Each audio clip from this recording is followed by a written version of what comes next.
तुम्हारे बाप का मुल्क नहीं है, ये हमारा मुल्क है। यहाँ पे 22 करोड़ लोग फैसले करेंगे। यहाँ पे फैसले आईन और कानून के मुताबिक होंगे। यहाँ पे किसी की मर्जी के मुताबिक फैसले नहीं होंगे। बंद कर दो ये बंद कमरों में फैसले करने वाले, बंद कर दो ये खुद को जमीन पे खुदा समझने वाले। अरे क्या बात करते हैं आप मुराद साहब, ये इनके बाप का मुल्क है। किसमें जुर्रत हुई है 70 साल में इनसे सवाल पूछ सके। 1971 में शेख मुजीबुर रहमान जो 160 नशिस्तें जीत चुका था बंद कमरों के फैसलों में, उसके ऊपर रेड लाइन लगा दी गई और सिर्फ 80 सीटें जीतने वाले भुट्टो को वजीर आजम बनाने की जिद में इस मुल्क को 2 लख्त कर दिया गया। दुनिया ने देखा वो दर्दनाक मंजर जब पाकिस्तान का परचम लहराता हुआ बंगालियों के कदमों पे गिरा और फिर बंगालियों का परचम हवा में बुलंद हुआ। किस में जुर्रत हुई है ये सवाल पूछने के इनसे? अरे बंद कमरों के फैसले ही तो हैं। आज 70 साल गुजर चुके हैं इस मुल्क में, आज भी हम 10 अरब की भीख मांगने दुनिया के सामने मुंह ठिठाते फिर रहे हैं। हमारे पड़ोस में एक शख्स 150 अरब डॉलर का मालिक बन चुका हुआ है, जबकि हम 22 करोड़ के लिए 10 अरब डॉलर की भीख लाते हुए लोगों को इसे सफारती कामयाबी कहते हैं। ये बंद कमरों के फैसले ही तो थे जो हमारे ऊपर मुसल्लत किए गए। ये इनके बाप का मुल्क था। इधर आओ नौजवानों, मैं सुनाता हूं तुम्हें 1996 का वो वाकया जब 2 बहनों ने ये ऐलान किया था कि हमारे खानदान के, हमारे शोहर, हमारे भाइयों के 9 अफराद के कातिल मेजर अरशद जमील की सजाए मौत को रोका गया तो हम अदालत के सामने खुद को आग लगा देंगे। जज साहब के कान पे चूं तक नहीं रेंगी।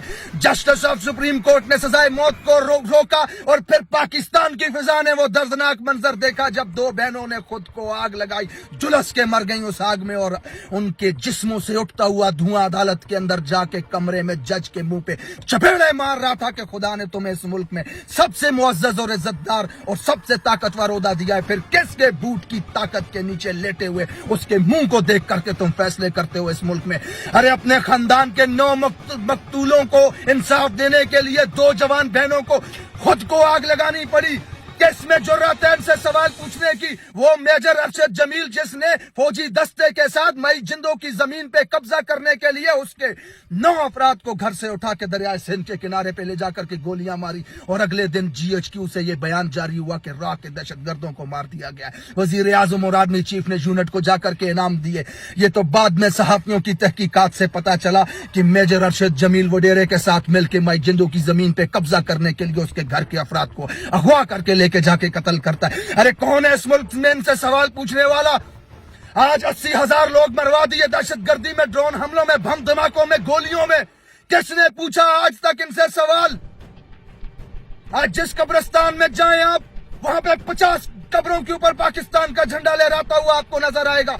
मर रहे हैं फौजी रोज दहशतगर्दी में। आज तक 1 इंच जमीन पे हमने कब्जा नहीं किया, किसी मुल्क में जाके बमबारी नहीं की, किसी के साथ हालत जंग में नहीं है हम, फिर भी हमारे लोग दहशतगर्दी में मर रहे हैं। किस में जरूरत है सवाल पूछने की इनसे?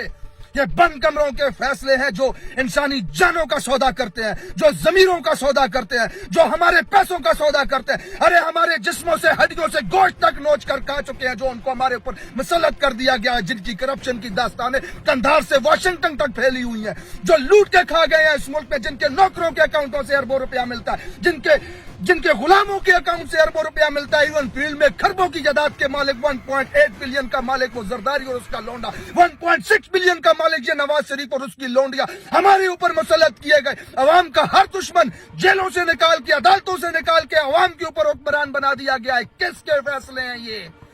कौन जा सकता है इनके खिलाफ?